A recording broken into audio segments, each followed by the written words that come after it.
guys! Ngayong araw na to ay magluluto tayo ng munggo. At maglalagay tayo ng mantika. At syempre, mainit na din naman yung kawali na nilagyan natin ng mantika. Magigisa na tayo ng sibuyas tsaka bawang.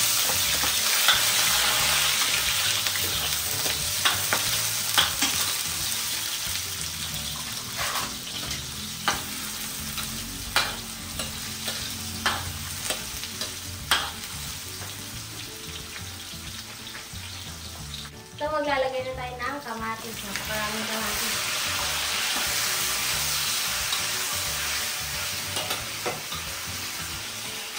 Saka yung pinapa-boy.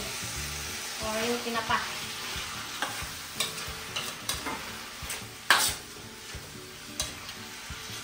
And yung bagoong. Bagoong alamang.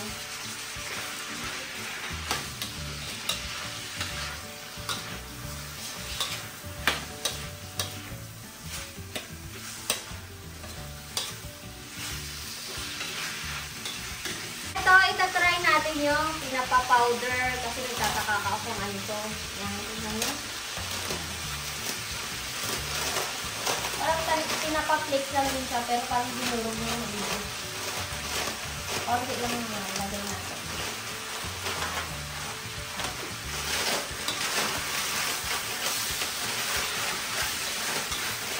Ay, bango.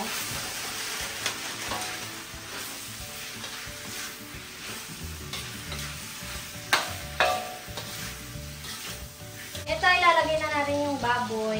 Niwan na ng maliliit.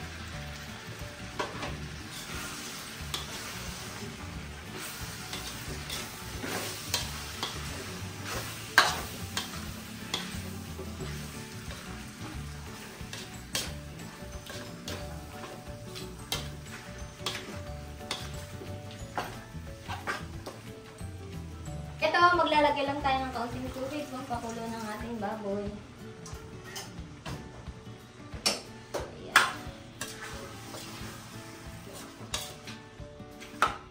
Mabilis lumambot yung baboy ko, unti-untiin mo muna yung tubig. Maglalagay na tayo ng kuli na sarap. Pinakuluan na pala namin ito ng mga halos 5 minutes din. And maglalagay na rin tayo ng dalawang nor shrimp cubes. And halo.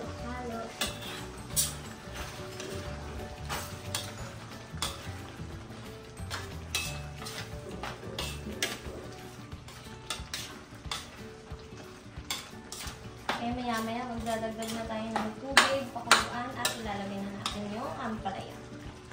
At ilalagay na natin yung pinakuluan nating munggo.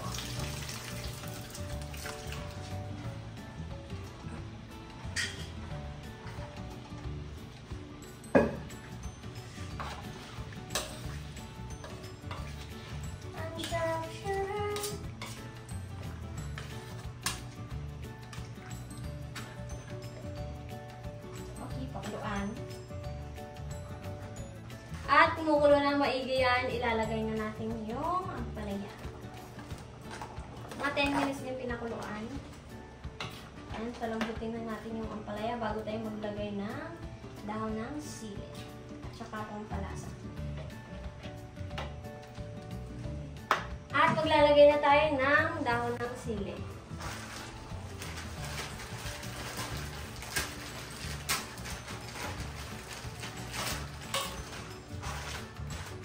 Mga 2 minutes to 1 minute lang yung kulo ng dahon ng sili. Siyempre, isasabay na rin natin yung chicharon.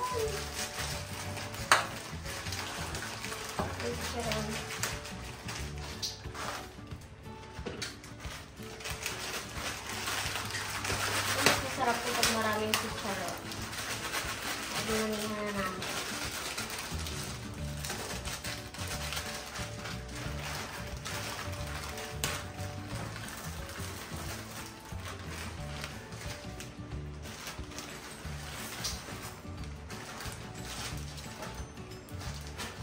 Pieces. Depende sa inyo kung gaano karami gusto nyo kasi favorite ito.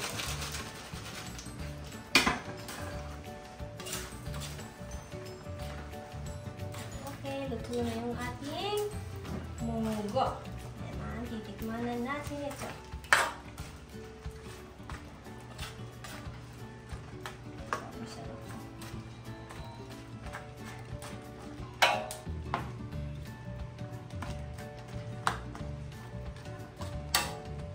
Tikman na natin.